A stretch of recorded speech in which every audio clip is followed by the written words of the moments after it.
Hey, coucou. Bonsoir, bonsoir, comment vas-tu? Merci. Merci de ta fidélité. Alors aujourd'hui, on en est à notre 85e lit solo. C'est génial. Hein, je ne croyais pas que je ferais un quotidien. Un quotidien, bon, même s'il y a eu quelques ratés certains jours pour des problèmes techniques. Hein. Mais bon, sache que l'intention y est. Ah, donc, c'est tout ce qui compte. Hein. Alors, toute chose, c'est l'intention volontaire. Alors, tu vois, comme là, je suis à la maison, je voulais faire ça, je voulais enregistrer ce lit solo dehors, mais il faisait trop froid. Ah, il faisait trop froid et puis je n'ai pas encore sorti mon manteau d'hiver, donc tant que je roule à vélo pour aller au travail, ça va, de me poser à l'extérieur pour discuter, c'est un peu chaud. Hein. Hein, en tout cas, aujourd'hui, même si l'après-midi, il a fait beau, mais il faisait froid, il faisait froid. Donc après le travail, j'ai foncé, parce que j'ai fini un peu plus tôt que les autres jours, mais j'ai foncé droit à la maison pour être au chaud, justement. Voilà. Alors aujourd'hui, je crois que j'ai envie de parler de notre responsabilité. Notre responsabilité, hein. Hier, dans le lit solo d'hier, je disais que on avait une responsabilité par rapport à tout ce qui se passe autour de nous, hein, les événements mondiaux autour de cette crise sanitaire et nous-mêmes par rapport à notre vie au quotidien et même par rapport à notre relation de couple. Je crois que je vais plutôt parler de responsabilité dans la relation de couple. Tu sais, quand tu es célibataire, il arrive cette période-là où il y a des hommes qui défilent. Il y a des hommes qui défilent dans ta vie pour te faire la cour, pour te faire la cour, et tu te rends compte que ces hommes ne conviennent pas. C'est pas ce que tu veux. Alors, euh, à, à l'époque, ça me désespérait parce que je me disais, mais c'est pas possible, je n'attire que des gens qui ne correspondent pas. Hein, je me souviens à une période, je n'attirais que des Bernards. Chaque fois qu'un homme me faisait la cour, il se trouvait qu'il s'appelait Bernard. Je ne sais pas si je l'ai déjà partagé dans ce lit solo, il me semble, hein, je ne sais plus. Et je me suis dit, mais c'est bizarre, c'est bizarre de n'attirer que des Bernards, de se faire draguer par des hommes qui s'appellent Bernard à chaque fois. Et je me suis dit, tiens, c'est peut-être pas un hasard, je vais aller chercher le sens de ce prénom, ce que veut dire Bernard. Et naturellement, hein, ces Bernards-là, ils ne me plaisaient pas. Hein. C'était pas le genre de type avec qui j'aurais pu créer une relation qui me satisfasse. Donc, j'ai laissé passer leur route. Et donc, je me suis amusée à aller chercher le sens de ce prénom-là. Or, ce prénom, alors, dans son sens étymologique, veut dire, enfin étymologique, je ne sais pas, mais il veut dire courage. Hein. Hein, c'est un prénom d'un autre temps. Hein. Donc, peut-être au Moyen-Âge où il y avait beaucoup de chevaliers, beaucoup de gens s'appelaient Bernard parce qu'il fallait qu'ils fassent preuve de courage, j'en sais rien. Mais toujours est-il que le sens de ce prénom faisait appel au courage. Alors, je me suis souvenu que c'était une période assez riche de défis à surmonter, hein, sur le plan personnel. Et je me suis dit, ah, c'est peut-être ce que l'univers m'appelle à faire. L'univers peut-être m'appelle à être courageuse. Courageuse parce que peut-être que euh, ça va devenir de plus en plus difficile. Donc, il faudrait que je sois courageuse, hein, que je tienne bon, Et effectivement, hein, tout ce que j'ai vécu par la suite sur le plan amoureux, on va dire, hein, sur le plan amoureux, justement, ça faisait appel au courage, le courage d'oser dire non. Hein, c'était ça surtout, hein, parce que après ces épisodes, ces enchaînements de, de Bernard, j'ai rencontré quelqu'un avec qui on a recoulé, on va dire ça comme ça, parce qu'on n'est pas vraiment, on n'a pas vraiment concrétisé la relation, mais on a recoulé. Mais il se trouve que c'était pas quelqu'un de sérieux. C'était pas quelqu'un de sérieux. Donc il fallait que j'ai le courage, il fallait que j'ai le courage de dire non, ça ne me convient pas.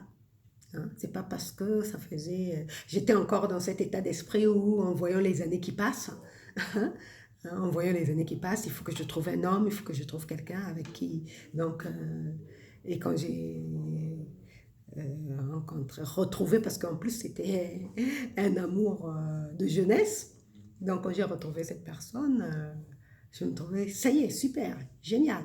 Mais sauf que non, ça n'a pas fonctionné et il fallait que j'ai le courage de dire non, ça ne me convient pas, non. Et par la suite aussi, hein, l'ex que j'ai eu récemment, pareil, il fallait que j'ai le courage de dire non. Et donc ça m'appelle à parler de, non seulement du courage aussi, hein, mais quand tu fais face à une situation qui ne te convient pas, pose-toi la question, si cette situation devait durer,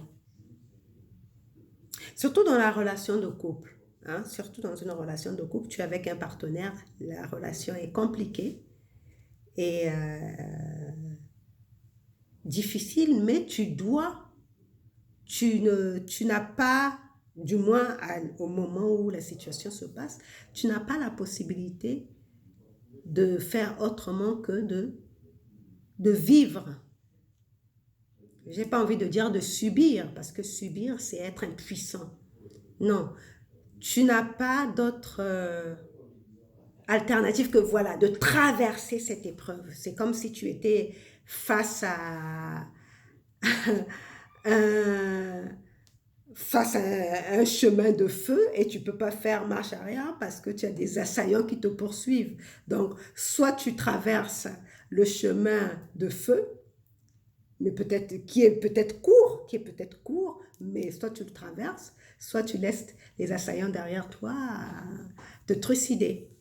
Donc, quand tu es face à une situation où tu n'as pas d'autre alternative que de traverser l'épreuve, pose-toi la question, qu'est-ce que je dois développer? Bon, en espèce, c'est le courage, hein, le courage de foncer dans le feu. Hein, parce que tu sais que de l'autre côté, de l'autre côté, il y a le salut. Donc, c'est le courage. Et donc, quand tu as une situation comme ça, je le dis par rapport à ce qui se passe en ce moment, et ça peut nous challenger aussi dans nos relations de couple. Hein, ça peut nous challenger dans nos relations de couple. Donc, quand tu es, quand tu es face à pardon, quand tu es face à un défi comme ça, hein, qui peut-être peut durer, peut prendre plus de temps, hein, pose-toi la question, quelle est la qualité, c'est ça, hein, quelle est la qualité que tu dois développer? Parce qu'en nous tous, nous avons des qualités en plus, beaucoup d'entre nous ne les développent pas. Hein. Ils se laissent vivre au gré du vent et puis, et quand il y a des catastrophes qui arrivent, quand il y a des choses qui leur arrivent, ils subissent et ils se positionnent en victime. Non. Aujourd'hui, il n'est plus question d'être des victimes. Ben, si on est des victimes, on est écrasé. Hein. Je me souviens, pendant la période du confinement, j'avais fait un live où je posais la question, que dit la crise de nous? Hein? Et à la fin, je concluais qu'à nous de choisir, soit cette période de confinement nous faisait rentrer dans notre cocon comme une chenille qui rentre dans un cocon, se fabrique de belles ailes Et puis, après, à la sortie de cet enfermement-là dans l'obscurité, s'envole pour devenir un beau papillon. Et je prenais l'exemple du monarque. Le monarque, il vole pendant des kilomètres. Soit bah, tu restes une chenille qui rampe dans la terre et tu te fais écraser par le pied de l'homme. Hein? Donc c'est à toi de choisir ce que tu veux être.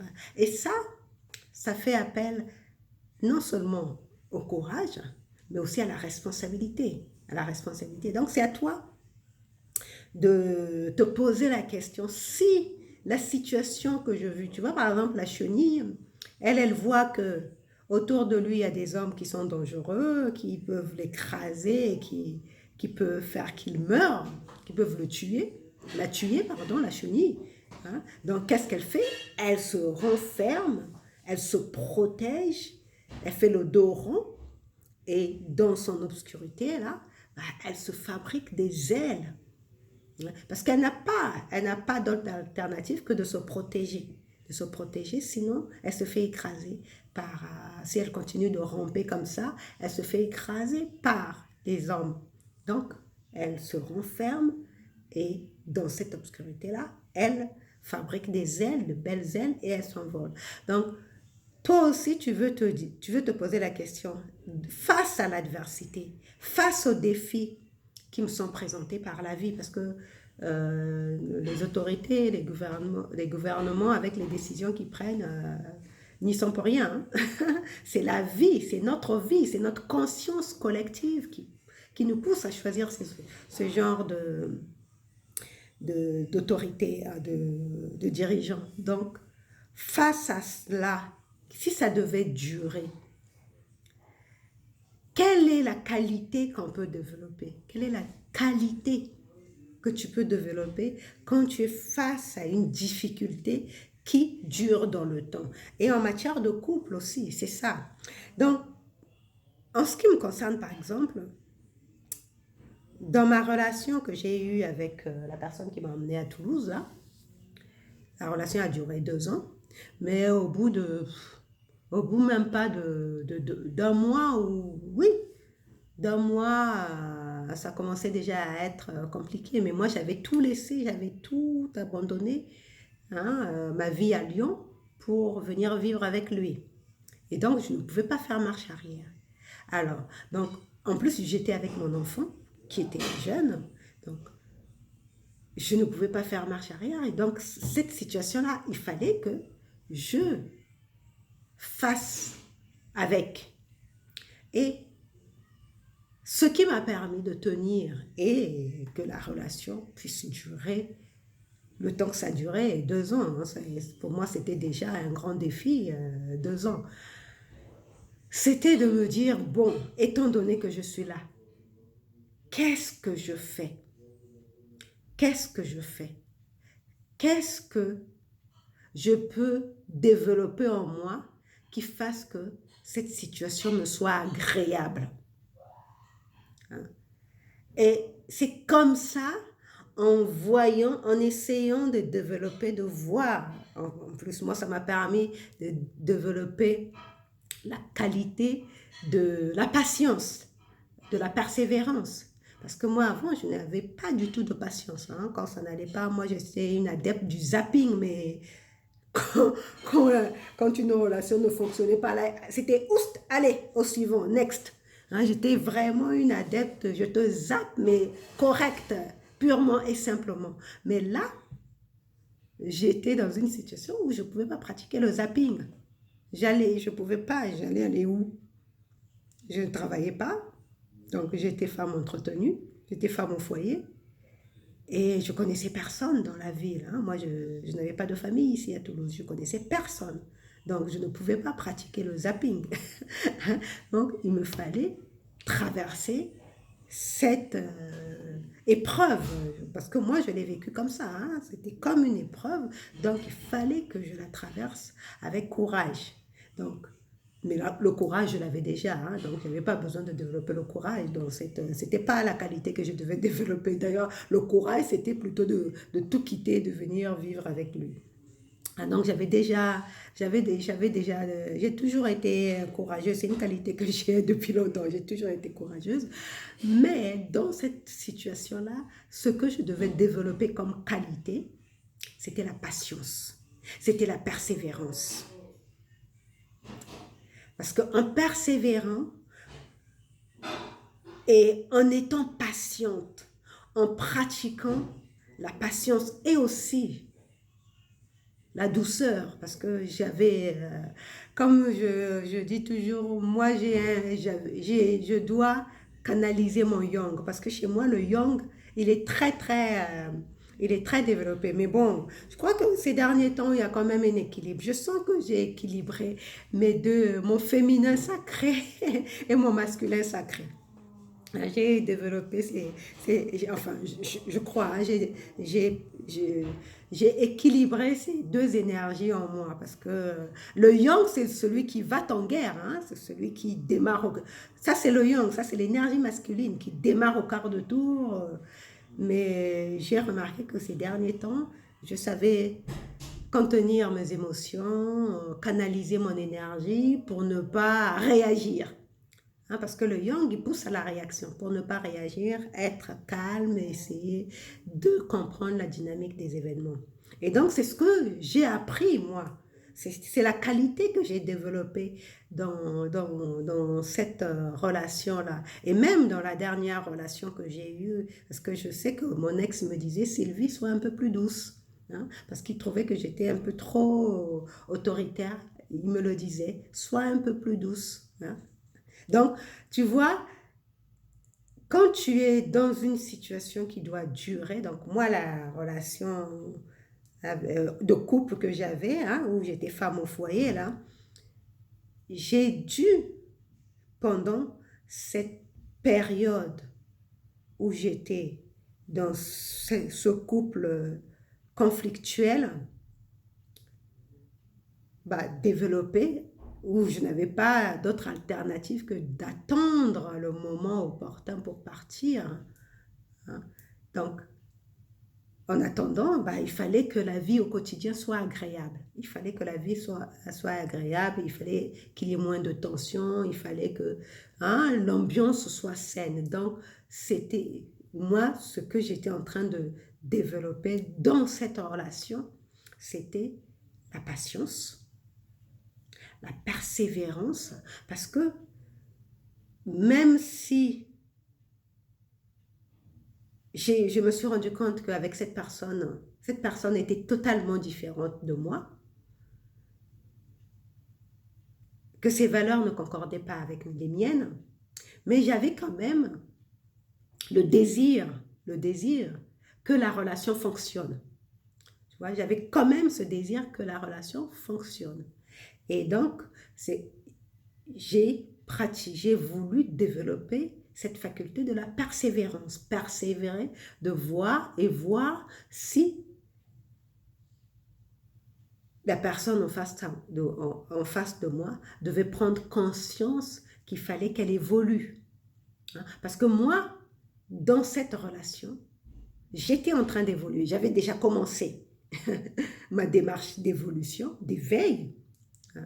J'avais déjà commencé ma démarche d'éveil parce que je dis, moi, je ne sais pas si c'est la crise de la quarantaine qui a fait, mais c'est à 40 ans que j'ai fait mon éveil spirituel. Et cet homme-là, je l'ai rencontré, j'avais 42 ans.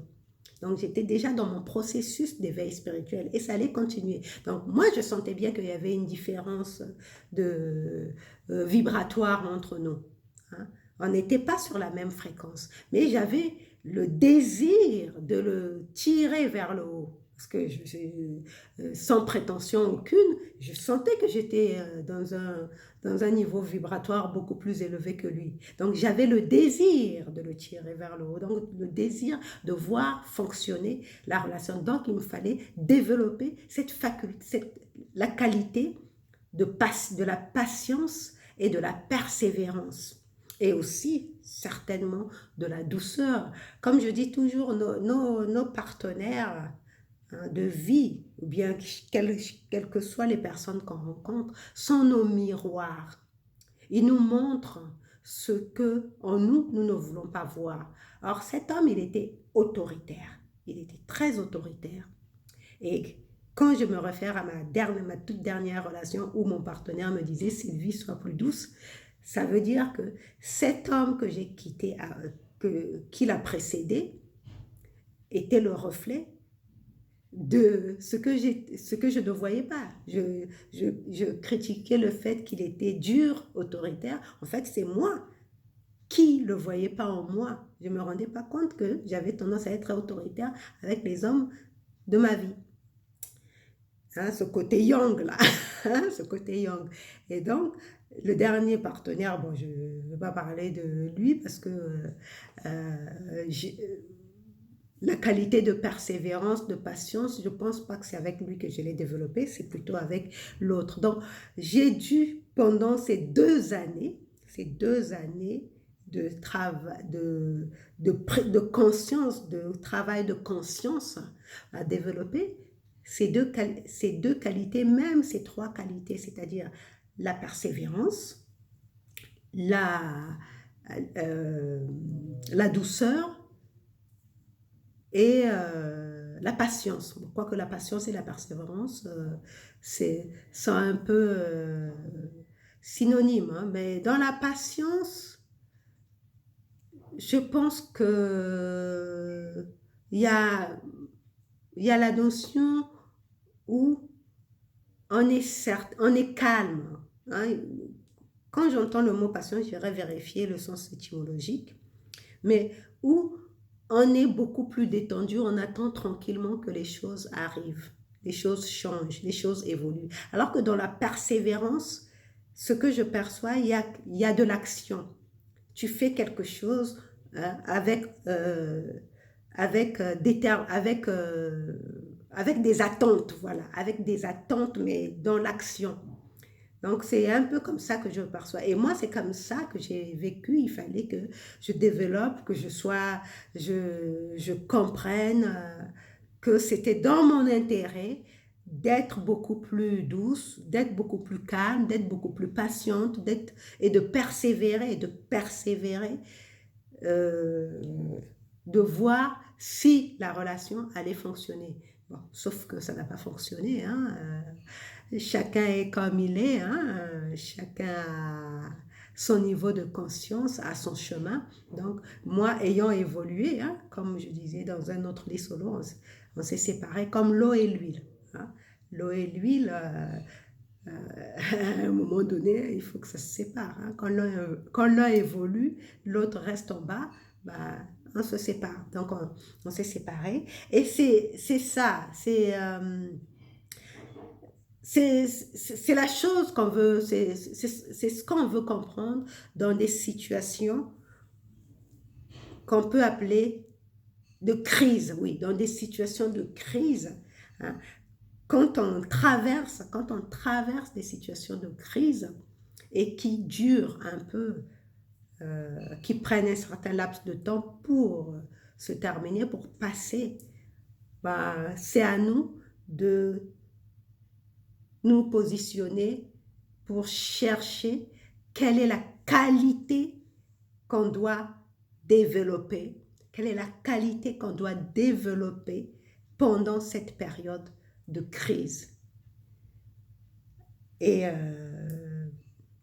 en espèce, bon, si on parle de la crise sanitaire, à mon avis, la plupart d'entre nous, la plupart d'entre nous doivent apprendre à se responsabiliser, à prendre leurs responsabilités, hein, à répondre à l'appel de leur âme et ne pas suivre aveuglément ce qu'on leur dit de faire. Ils doivent se responsabiliser, pardon, écouter l'appel de leur âme. Et ça, c'est valable aussi dans la relation de couple. Hein. Moi, si j'ai décidé de quitter ces 2 derniers partenaires, hein, à intervalle de 4 ans, hein, l'un, je l'ai rencontré, j'avais 42 ans, et puis 2 ans plus tard, on se séparait. Après, 4 ans plus tard, presque, pas totalement 4 ans, mais presque 4 ans plus tard, je rencontre quelqu'un d'autre. Et là aussi, Il a fallu que je parte, mais à chaque fois, j'ai développé des qualités. Hein. Le dernier en cours, c'était la douceur, hein, parce que il me reprochait de manquer de douceur, donc j'ai appris avec lui à être douce. Hein. Tu vois, donc en toute chose, une crise n'est pas forcément catastrophique. Hein. Une crise est là pour nous appeler à sortir le meilleur de nous-mêmes, à développer le meilleur de nous-mêmes, surtout quand elle dure. Surtout quand elle dure. Hein. Donc, aussi bien pour le couple, aussi bien sur le plan planétaire, cette crise sanitaire, ça fait déjà, ça va bientôt faire 1 an qu'elle dure, peut-être qu'elle va durer au-delà. Quelles sont les qualités que chacun de nous doit développer pour traverser en douceur cette crise qui nous amène inévitablement, ça je le dis bien, hein, ça je le dis bien parce que j'ai bien conscience que il n'en sortira que le meilleur de chacun de nous, surtout ceux qui se reconnaissent comme artisans de lumière. Hein? Il n'y a pas de prétention, hein? Il n'y a pas de prétention là-dessus, hein, dans le mot, dans ce vocable-là, artisan de lumière. C'est juste que tu comprends que tout ce qui se passe dans le monde a une base spirituelle. Et dans le monde de l'invisible, il y a l'ombre et la lumière. Il y a l'ombre et la lumière. Et toi, tu veux œuvrer pour la lumière. Tu veux mettre de la lumière là où il y a de l'ombre. Et comment tu le fais? Parce que tu prends conscience, tu observes les événements, tu prends conscience et tu sais que c'est toujours la lumière qui finit par gagner. Toujours. Hein? Regarde une salle obscure. Dans une salle obscure, il suffit que tu mettes une petite flamèche de lumière, ça éclaire. Alors que dans une salle lumineuse, même s'il y a de l'ombre quelque part, on ne le remarque pas. Donc c'est dans ce sens-là que forcément, quelles que soient les crises, nous allons toujours sortir gagnants, grandis. Mais c'est à nous de nous préparer, c'est à nous de tirer les leçons, c'est à nous de faire les choix qui nous servent littéralement, qui nous emmènent justement vers ce que personnellement moi j'appelle la terre promise.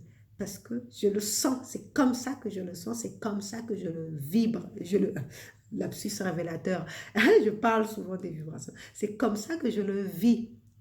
Je le vis. Pour moi, les apparences sont trompeuses. Hein, tout ce qui se passe là, c'est trompeur. C'est de la distraction. J'appelle ça de la distraction. Et ce qu'on appelle le diable est très doué pour ça, pour nous distraire. Hein. L'ego, le diable, tout ce qui cause la séparation, c'est de la distraction. Donc, c'est à nous d'être très, très vigilants sur ce que nous voulons vraiment et sur les qualités que nous avons à développer pendant cette période de crise et surtout si cette période de crise nous touche dans nos relations de couple. Bon, personnellement, je ne suis pas encore en relation de couple, mais je m'y prépare. Allez, je te souhaite de passer une belle soirée ou une belle journée selon l'heure à laquelle tu regardes et surtout prends soin de tes vibrations. Hein. Continue à les garder toujours très hautes et ne te laisse surtout pas distraire par tout ce qui se passe autour de toi parce que tu sais que quoi qu'il arrive, la terre promise n'est pas loin. Allez, bisous, ciao.